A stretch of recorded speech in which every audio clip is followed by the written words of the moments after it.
Mark, hello, welcome to Radioacktiva, man. How are you? Hey man, I'm good. How are you? I'm very glad. And actually, I've been listening to the record lately, and all of a sudden this week you guys are confirmed for Stereo Picnic. Most of the people coming, so it's a great coincidence, and it's great having the chance to talk to you. Oh, thank you so much. I can't wait to come back. It's been a long time. Yeah, you guys been here for two times, right? I think you've been here two times before. Yeah. Okay. Well, I guess it's fair to ask, what's a paradise state of mind? I like to think that titles, the order of the tracks in a record, they mean something. Sure. So, what's the paradise state of mind? I think for me, Paradise State of Mind really represents perception. Okay. Um, and the record's about transformation.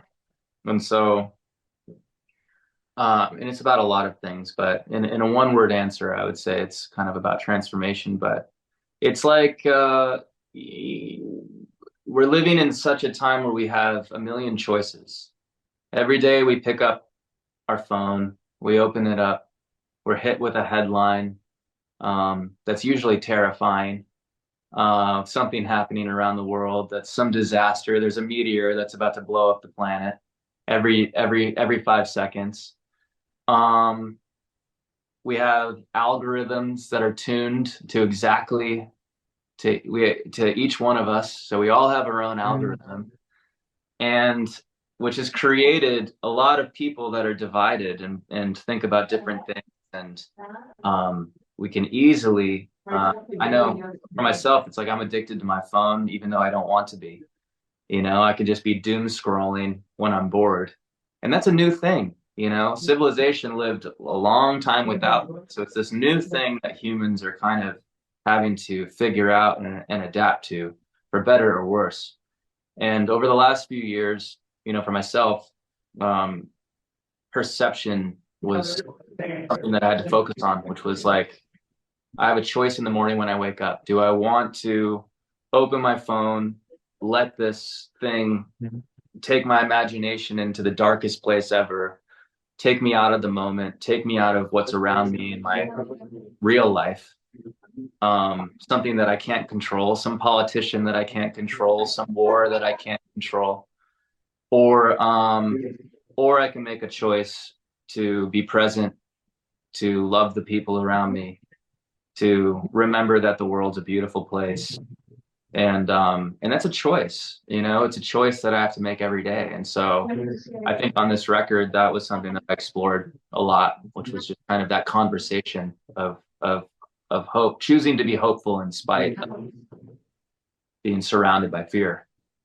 I'm guessing that's why in the song "The Paradise State of Mind," there's this line I really liked. It's just I'm sitting in my room, can't stop staring at my phone, but I'm reaching out. Mm.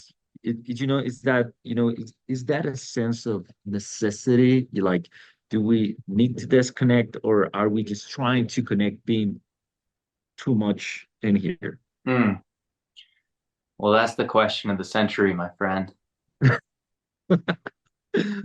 Okay. That Well, song, the first song I wrote coming out of the pandemic. That was actually the first song um, that kind of started the record. And so, what you're hearing when you're hearing those lyrics and that vocal, I can hear it when I listen to it. I can hear even in the vocal take itself, like there is just such a yearning to connect and a yearning. There's so much emotion kind of in that song because I just remember I was so in my head for a few years, so isolated that that song kind of broke me out of that.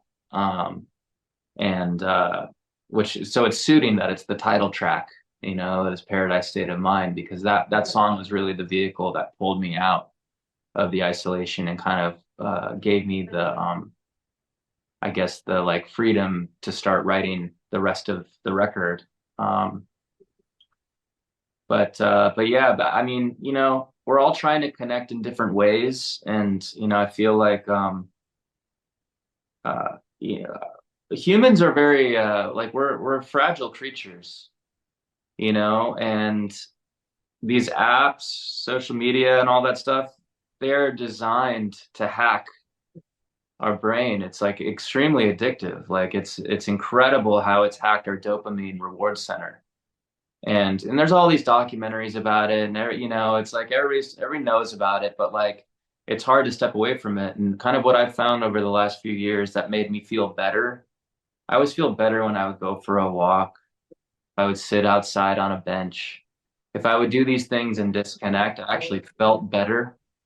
But it's just like eating McDonald's, you know. If I'm eating salads, like I feel better and I'm like, God, I feel so good. I'm gonna eat salads forever. And then second I have a burger, like I get a Big Mac and I'm just like, it's the greatest thing I've ever eaten in my life. I'm gonna eat a Big Mac every single day.